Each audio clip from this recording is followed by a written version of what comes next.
Okay, Boomer. Definitely not your grandma's radio show. Shut up, Grandma! Take your prune juice! Stay tuned and find out why. It's not your grandma's radio show. It's not your grandpa's radio show. In fact, it's not even my radio show. It's the GAily Grind podcast. Welcome in, guys. It's a new week. It's a new week, and we have lots to talk about. And, of course, today is National Coming Out Day. So we have a cool show for you. We're going to give a little coming out story.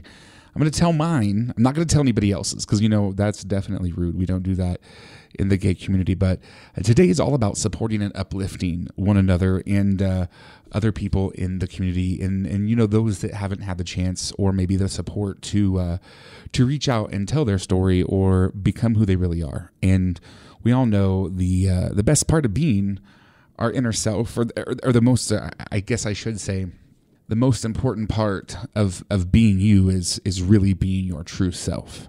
And that is how we elevate our inner vibration. So, you know, if you're gay, it's hard to lock that and hide it. I mean, I did for a while. I tried to hide it for quite a bit, and a lot of people I know have. And I mean, there's reasons why. There's reasons why this happens, and it's something we're going to talk about today. I mean, it's a sad deal when you lose your entire family over the fact that you love somebody that you can't control, because it's something you can't control. Look, shock therapy doesn't work.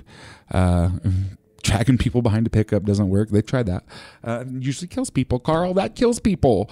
You know, it's one of those things that it's something that we all together in the world have lost a lot of love. So we're going to talk today. I think you're going to take me to so many places, and we only have such a little bit of time.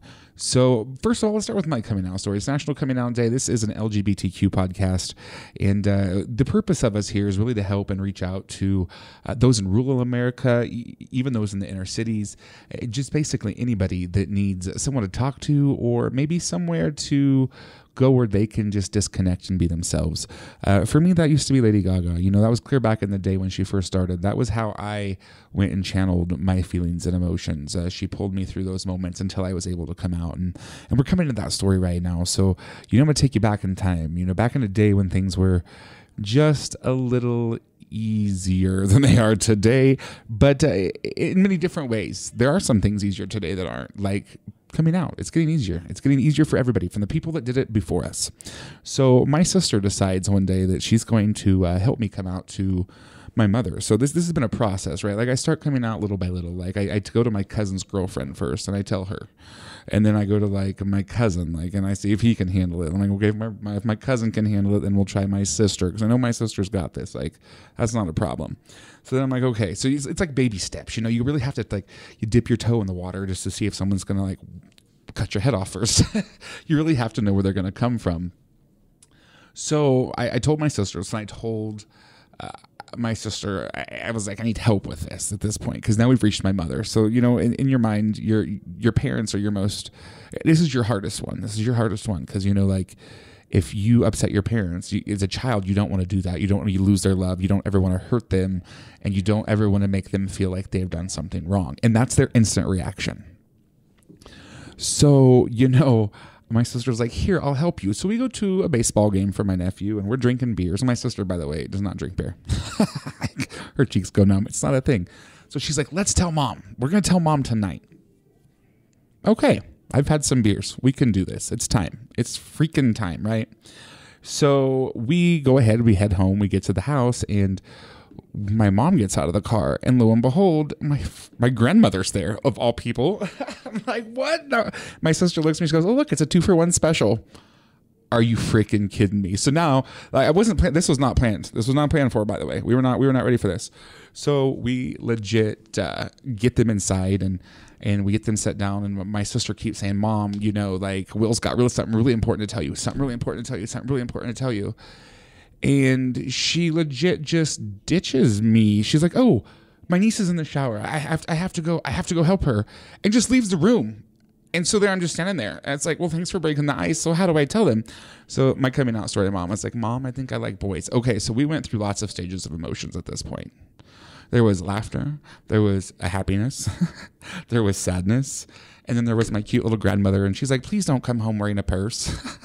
And that's my coming out story. Now, things got a little rough after that. There were some Bible verses dropped off on my porch, and there were times where my mom and I didn't speak for quite a while. And now we go out boy shopping together, and it's a good time. And she supports everything, and she loves me to death. And sometimes I know families, they do those hard things. And if something happens and you can't come out, or you feel like you're in a place that you're uncomfortable with your family because of religion or anything like that, you can always reach out to a group. It's called the Trevor Project, and they help with all different types of things. Discrimination. They help with family rejection.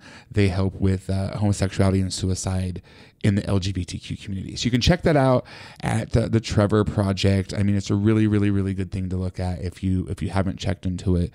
That's going to give you all the support you need. So in honor of National Coming Out Day, it had to be a short one. So I had to tell the stories to you guys. It's not grand. It's not like, something like rainbows and unicorns didn't shoot off. But in reality, be yourself. Love yourself. And don't be afraid to be who you want to be, because you will never be as free, and you will never do and go as far as you can and change as many lives as you can and elevate as many people as you can if you can't be your true inner self. And you can never be happy unless you find that happiness. So be you, believe in yourself, love yourself, and don't let those around you affect you that much. And remember that if anything ever happens, there's a group for you of support and a bunch of people that love you. And you're never, ever going to be totally alone.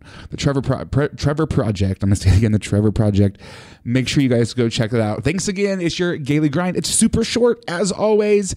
It's always coming to you weekly. Check me out on TikTok, WillyWill_001. You can also do it on Facebook. It's WillyWill01, Twitch, WillyWill01, and of course on all streaming platforms. Have a great day, guys.